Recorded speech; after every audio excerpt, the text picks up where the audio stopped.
Wall Street is ecstatic about the toxic asset plan. They love it. That's why on Monday, the Dow skyrocketed 500 points. And now all the people in the mainstream media who drive me crazy are like, oh, wow, Obama's plan must be working. Wall Street went up. Please, is it that smart people are not allowed on television? I mean, what is going on here? Because why did it go up? Why? Because they were ecstatic, because they were about to get a whole heap of more money from the American taxpayer. They're about to remove more money out of your pocket. Now all of a sudden CNBC is turned around, and they're gushing about Obama. I'm going to play you a clip. Let's go to clip number 4 here, right? And Jim Cramer and Aaron Burnett are on NBC, and they're going to talk to Lester Holt.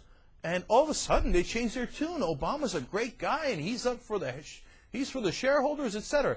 I wonder why they changed their tune now that Obama's new plan is going to help those Wall Street companies tremendously. All right, let's watch.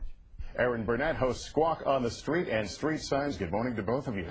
Let's talk about this bear market. It's too soon to call an end to it, but does it look like light at the end of the tunnel? I think so.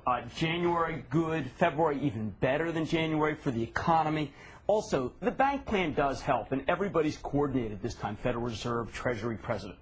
Aaron, have we looked at the fine print, though? Is Wall Street reacting in a general way here, or is there fine print to this bank rescue plan that may give pause at some point? You're absolutely right about that. There is, and it will give pause. There's some key questions, and in fact, some of the old stumbling blocks that we've been talking about for months are still there. But I think they're right, the administration, to paint this as just one piece. There's been this perception, oh, we have to deal with all these bad assets, and that's the big giant thing, and once we do it, we'll be all right.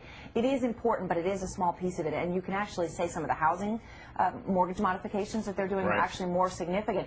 And Lester, when you talk about the overall economy, we haven't even started to see the stimulus plan hit. You're just going to start to see that in your withholding for your taxes. All of a sudden, they love we all like to look at those numbers, the stock market going up, but that's very short term. The long term, the idea here is to unfreeze the credit markets. People need money to buy a house or to keep their small business afloat. When do they start seeing that happen? I think that one of the things that's happening is assets are finally going up. Every time a bank made a loan, the collateral went down.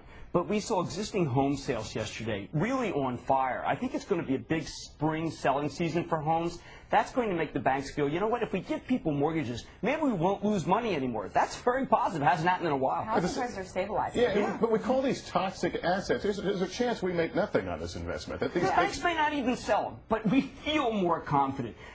3 weeks ago, I thought you could believe that Bank of America, Citigroup, Wells Fargo, the unthinkable could happen. They could be nationalized. Is that ever off the table, Lester? I feel great about that. And what about executive compensation? That was the big buzz yesterday. It will continue to be anything the government does involving private enterprise right now. We're going to be looking at the salaries. Do we move past that, or is that going to continue to weigh down? We haven't moved past it. It is important. There was a shift now that maybe we'll take a deep breath and try to find a way to reform it, because there are needed reforms. Executive compensation in this country is much higher relative to average workers than it is in any other country. But it is still a big question, and they probably do need to stand up and say, give us some rules and how it's going to work to increase the confidence in the system. We have to put the shareholders somewhere in the equation. When these CEOs make so much money, it hurts the shareholders. We have to be pro-shareholder. The president has become pro-shareholder.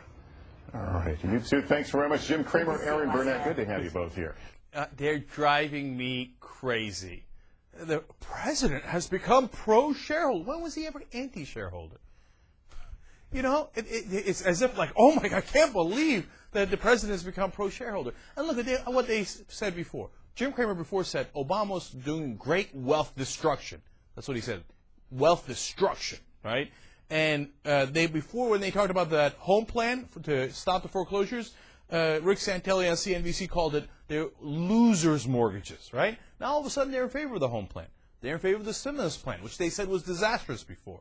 They're in favor of the bank plan. All of a sudden, they're in favor of everything. Why? Because they got what they wanted. This toxic asset plan from Geithner is going to make everybody a killing on Wall Street. So all of a sudden, they're like, yeah, Obama, not so bad. Yeah, we like Obama. Yeah, sure, we're on board. What are you talking about? No, Obama. I never had a problem with Obama. And, of course, when it comes to executive compensation, they say, oh, no, it's terrible, right? But what did Aaron Burnett say? Let's take a deep breath first. That means all of you angry people that are beneath me, calm down, okay? and we're not going to do anything about it. We're going to pretend to be angry, and then we take a deep breath and then don't do a damn thing. And what did Kramer say about nationalizing the banks? He's like, oh, thank God. That would have been the worst case scenario. Oh, but now all of our assets are saved.